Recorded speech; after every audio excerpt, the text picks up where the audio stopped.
ওই দুইজনের লাস্টে মহিষের দাবর খেলাম। ও যে ওই কটা মিলে মহিষের বাস্তার কাছে গেছে, মহিষ বাস্তা নিতে আইছে, দেশে দাবর দিলাম দৌড়।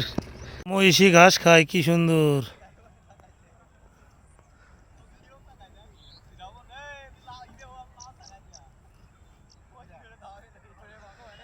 গ্রামের মানুষ কত সুন্দরভাবে ঘোরে বিকেলবেলা, কি সুন্দর পরিবেশ।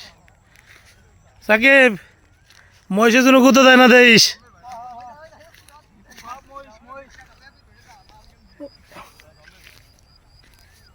ওরে এমন ভাবে তাকাচ্ছে মনে হচ্ছে গাড়ির মধ্যে লাভ না দেয় এসে।